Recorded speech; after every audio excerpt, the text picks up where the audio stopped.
आज राहुल जी ट्रेन के जनरल डिब्बे में सफर कर रहे हैं। ये फोन तुम्हारा सबसे बड़ा दुश्मन है। अगर तुमसे कोई बात नहीं करता, तुम बहुत सौभाग्यशाली हो, तो थोड़ा सा अकेला रहना सीखो। फिर तुमको बोलेंगे बहुत घमंडी हो गया है, जिसका लेना कभी न देना। 6 महीने के अंदर तुम्हारी तकदीर बदल जाएगी।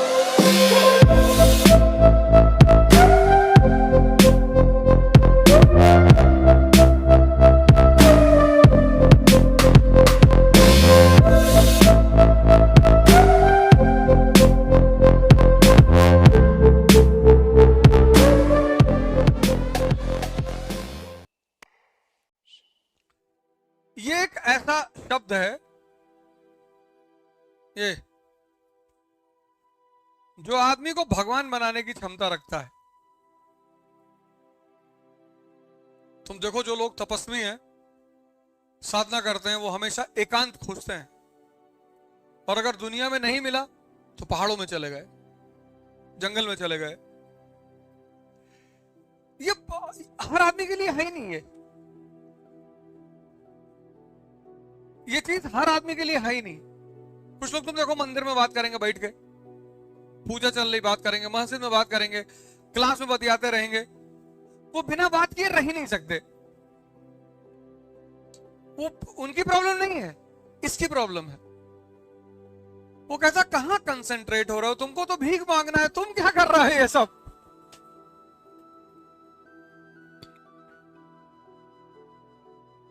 नहीं, मैं तो एग्जांपल दे रहा हूं। तुम मंदिर में जाके देखो, तुमको 2-3 लोग वहां बात करते हुए मिल जाएंगे। हाँ ऐसा हो गया था, और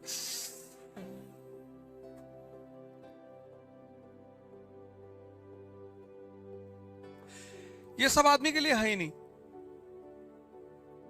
आइसोलेशन का मतलब यह है कि तुम कुछ सोच रहे हो, कुछ क्रिएट कर रहे हो, कुछ करने का प्रयास कर रहे हो। जहां तुम अपने आप को इस्तेमाल करने की क्षमता नहीं रखते, तुम्हें दूसरा आदमी चाहिए। दूसरा मतलब समय काटना। क्योंकि जिसको भी क्रिएशन करना है वो तो अकेले रहेगा। पढ़ना है, सोचना। अकेले का मतलब यह नहीं है कि आप सारे समाज से झगड़ा कर लें। समाज के साथ रहें, उधार मांगते रहें सबसे, कोई आपसे वैसे ही नहीं मिलेगा। हमसे कोई ज्यादा मिल लेता है, मैं उससे पैसा मांग लेता हूं कि यार 10 लाख रुपया दे दो, वो उसके बाद आता ही नहीं। बहुत सही रास्ता खोजा मैंने, हमसे 2 बार से ज्यादा कोई मिला, मैं सीधे कहता हूं यार 10 लाख रुपया दे दो यार। फिर सोचो 10-12 लोग दे दे तो अमेरिका टहलाएं, क्योंकि वापस तो करना है नहीं। जिसका लेना कभी न देना।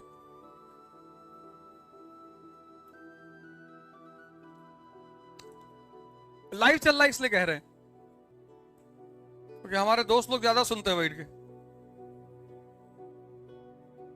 तो यहीं से मैसेज दे देते हैं उनको।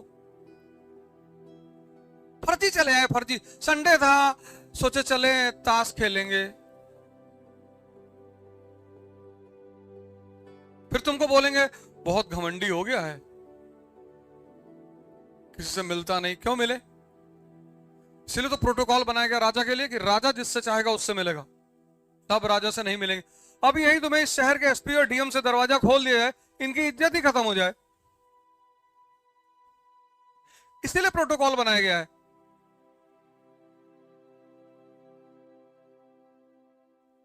एक किताब है, मैंने कम से कम उसको 20 बार पढ़ा होगा, फिर लेकर आए हैं। और इतनी जबरदस्त किताब है वर्ल्ड हिस्ट्री पे, बहुत जबरदस्त। उसको मैं कम से कम 20 बार पढ़ चुका हूं, 20। उसको फिर लेकर आए, फिर से नए सिरे से पढ़ना शुरू किया। एंटर किए क्लास में तो फैजल भाई को बोले कि यार इतना मोटा एक प्लेन रजिस्टर चाहिए। फिर नोट्स बनाएंगे, फिर पढ़ेंगे, फिर नोट्स बनाएंगे, फिर उसमें से मटेरियल निकालेंगे। और मैं दावे के साथ कहता हूं कि फिर मुझे 10-12 नए पॉइंट मिल जाएंगे। ये जितनी चीजें आज मेरे पास हैं, वो पढ़ाई की वजह से ही तो है। जो चीज तुम्हें सूट करने लगे उसको छोड़ो मत। जो भी चीज तुम्हें सूट करने लगे उसको छोड़ो मत।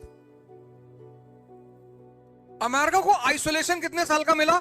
135 साल का। इस्तेमाल किया उन्होंने अपने इंटरेस्ट में इस्तेमाल किया।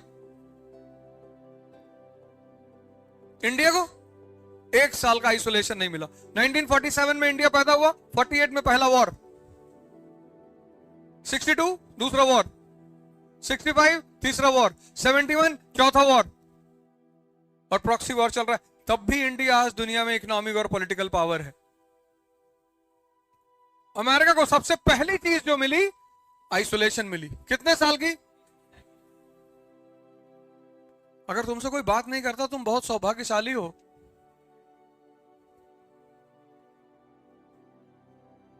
क्योंकि इस खेल में पढ़ना तो सिर्फ 7-8 घंटे है। दिल्ली से इलाहाबाद 200 रुपए की टिकट है जनरल की। किसी भी ट्रेन में बैठो, जनरल में 200 रुपए की टिकट है, और एसी फर्स्ट क्लास की टिकट है 3000 रुपए की। और हवाई जहाज में बैठ के आओ तो 8000 रुपए की। तो वो जो 3000 रुपए ले रहा है ना 200 के बदले, वो तुमको आइसोलेशन दे रहा है 12 घंटे का। उस 12 घंटे में तुम अपने कूपे में बैठकर अपना काम कर सकते हो, पढ़ सकते हो, कुछ अपने लिए कर सकते हो। तुम जनरल क्लास में नहीं बैठ सकते। यहां से लंदन का टिकट इकोनॉमी क्लास का 50,000, 60, एमिरेट से चले जाओगे 80, बिजनेस क्लास 2 लाख रुपए का। वो तुम्हें 10 घंटे का आइसोलेशन देता है। ये चीज तुम सीखो। अगर तुम्हें राजा बनने का सपना है तो थोड़ा सा अकेला रहना सीखो। 10 घंटा दिन का जिस दिन तुम खुद को देने लगोगे, खुद को 10 घंटा, 6 महीने के अंदर तुम्हारी तकदीर बदल जाएगी।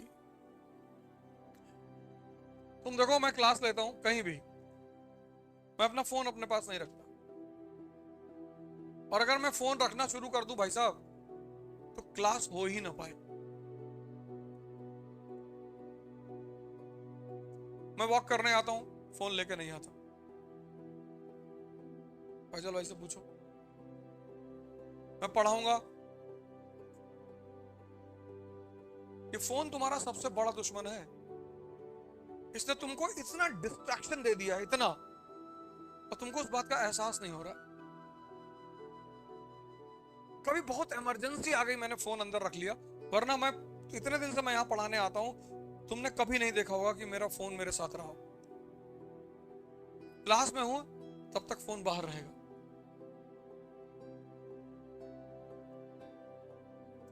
ये जो डायनामिज्म है ना, ये डिटैचमेंट से डायनामिज्म पैदा होता है। अक्सर माँ बाप अपने बच्चों को अपने शहर से बाहर भेज देते हैं। उसकी एक बहुत सिंपल सी वजह है।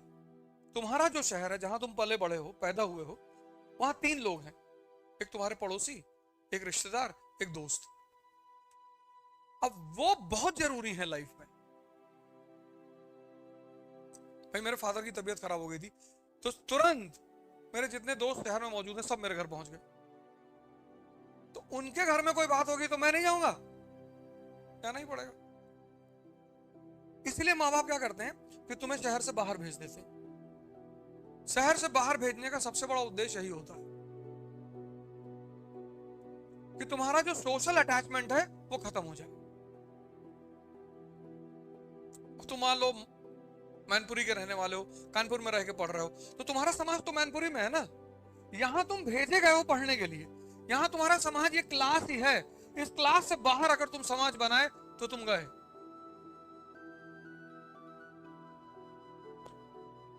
इसलिए जितने लोग शहर छोड़ के चले गए, वो बाहर जाके बड़ा पैसा कमाए, बहुत नाम कमाए। मेरे गांव में एक लड़का है, 8th 9th में भाग गया था बंबई वो, और आज की डेट में मेरे शहर का सबसे अमीर आदमी हो। एक फ्लोर फ्लैट नहीं, एक फ्लोर रखा है सिर्फ गोंडा वालों के लिए।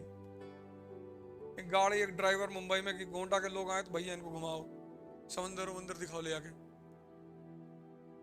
और बीच में जाए तो धक्का भी दे देना।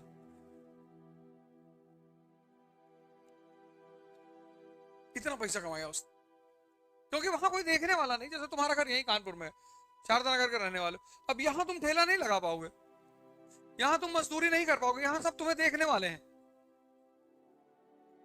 जहां डिटैचमेंट है वहां डायनेमिज्म है, ज्यादा समय है, ज्यादा ऊर्जा है, ज्यादा शांति है। तुम व्हाट्सएप खोलो, ट्विटर खोलो, अभी जैसे खोलोगे कोई न्यूज आ जाएगी, ये देखिए बांदा में दलित युवक को सड़क पर घसीटते हुए। फिर शाम होगी, फिर तुम्हें पता चलेगा ये देखिए एक ब्राह्मण स्त्री के साथ बदतमीजी करते हुए मुस्लिम युवा। यही सब तो खबर आ रही है, इसके अलावा भी कोई खबर आ रही? यही आ रही। आज राहुल जी ट्रेन के जनरल डिब्बे में सफर कर रहे हैं। 24 का इलेक्शन भी तो आ रहा है? हाँ हाँ, कुली वाला। हमें लगा पिक्चर बना रहे हैं, पहले हमें यही लगा कि किसी फिल्म की शूटिंग वूटिंग चल रही शायद। ठीक है, सब नेता ऐसा करते हैं, कोई वही थोड़ी कर रहे हैं, सभी करते हैं। मोदी जी नहीं करते हैं? वो भी करते हैं। काम करने वालों को जाके पैर धुल रहे हैं, औरतों का पैर छू रहे हैं, वो भी तो यही सब। कौन नहीं करता है? अरविंद केजरीवाल पहुंच गया छत्तीसगढ़ में, एमपी में, कहे मामा को भूलो चाचा आ गया, कहे नहीं? तो सभी करते हैं, वो कोई एक आदमी थोड़ी करता है। पब्लिक इनोसेंट है तो नेताओं को यह सब नाटक करना पड़ता है। पब्लिक जिस दिन समझदार हो जाएगी उस दिन मार के भगा देगी इन लोगों को कि भागो यहां से। तुम्हारे बाद जो जनरेशन आ रही है, जो इस वक्त क्लास 12th में है, वो बहुत खतरनाक एआई जनरेशन है, वो आर्टिफिशियल इंटेलिजेंस वाली, वो बहुत डेंजरस जनरेशन है। कुछ भी कोई भी कांड करवा सकती है वो सोशल मीडिया पे। तुम्हारे बाद जो अभी लड़के 12th में है वो सब बहुत डेंजरस लड़के हैं, और वो सब जातिवाद और सब, उनकी जनरेशन जब वोट करने आएगी, मतलब 29-34 का इलेक्शन बहुत अच्छा इलेक्शन होगा हिंदुस्तान में।